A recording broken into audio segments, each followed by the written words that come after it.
আসসালামু আলাইকুম। আজকে আমি পারফেক্ট রেস্টুরেন্টের মতো বিরিয়ানি রেসিপি আপনাদের সামনে শেয়ার করছি। এখানে আমি নিয়েছি কয়েক রকম ফল মশলা।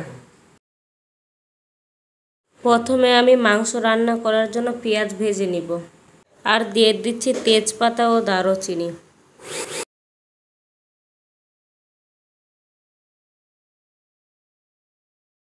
এবার এলাচ, লবঙ্গ ও গোলমরিচগুলোকে বেটে দিয়ে দিচ্ছি। এগুলো খাওয়ার সময় মুখে পড়লে খুব খারাপ লাগে, তাই আমি বেটে ব্যবহার করি। এবার দিয়ে দিচ্ছি 1 চামচ করে আদা ও রসুন বাটা। এবার দিয়ে দিব 1.5 চামচ লবণ ও হাফ চামচ মরিচ ও অল্প পরিমাণ হলুদ, আর দিয়ে দিচ্ছি জিরা গুঁড়ো ও ধনিয়া গুঁড়ো, আর দিয়ে দিচ্ছি 1 চামচ বিরিয়ানির মশলা। আপনারা চাইলে হলুদটা বাদ দিতেও পারেন।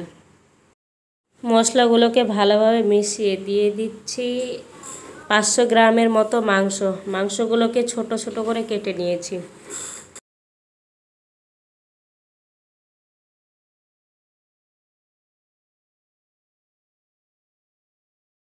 ফিরে আসছি কিছুক্ষণ পরে। মাংসতে আমি কোনো পানি দিইনি, মাংস থেকেই পানিগুলো বের হয়েছে। এই পানিতেই মাংসটা সিদ্ধ হয়ে যাবে। আবারও একটু নাড়ে ঢাকনা দিয়ে ঢেকে দিব।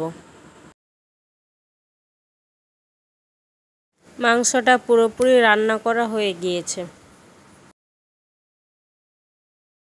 বিরিয়ানি রান্নার জন্য চালগুলোকে ভালোভাবে ধুয়ে নিয়েছি। ফ্রাই প্যানে তেল দিয়ে দিচ্ছি পেঁয়াজ কুচি। পেঁয়াজগুলোকে লাল করে ভেজে নিতে হবে।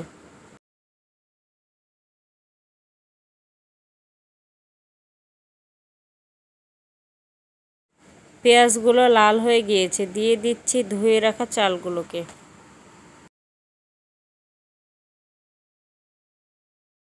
চালগুলোকে ভালোভাবে কিছুক্ষণ ভেজে নিব।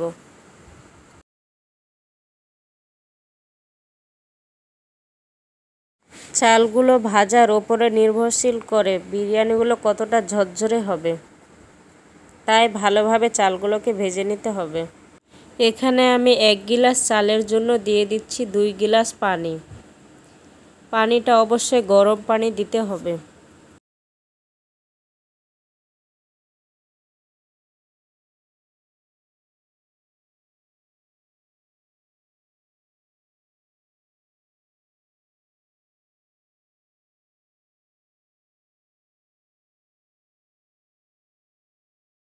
চালগুলো সিদ্ধ হওয়ার জন্য ঢাকনা দিয়ে ঢেকে দেব।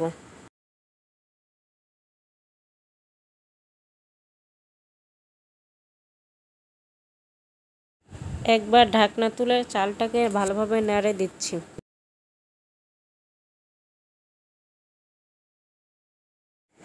পানি যখন কম কম মনে হবে তখন দিয়ে দিতে হবে রান্না করে রাখা মাংসটা। আমি মাংস রান্না করে রাখা পাতিলে দিয়ে দিচ্ছি পোলাওয়ের চালগুলোকে। আমার ওই পাতিলটা ছোট হয়ে গিয়েছিল তাই। এখন সবগুলোকে ভালোভাবে মিশিয়ে নিতে হবে।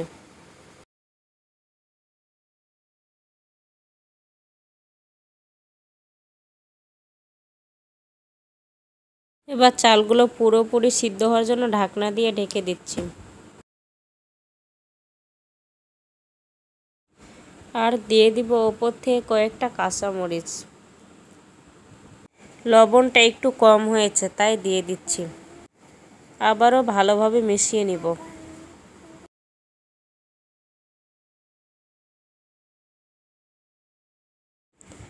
হয়ে গিয়েছে খুব সহজে বিরিয়ানি রান্না। এবার আপনাদের পরিবেশন করে দেখাচ্ছি। আপনারা দেখেই বুঝতে পারতেছেন বিরিয়ানিটা কতটা ঝরঝরে হয়েছে।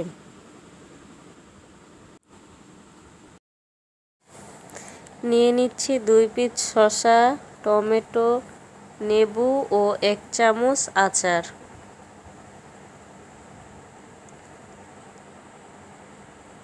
এভাবে খেতে কি যে স্বাদ!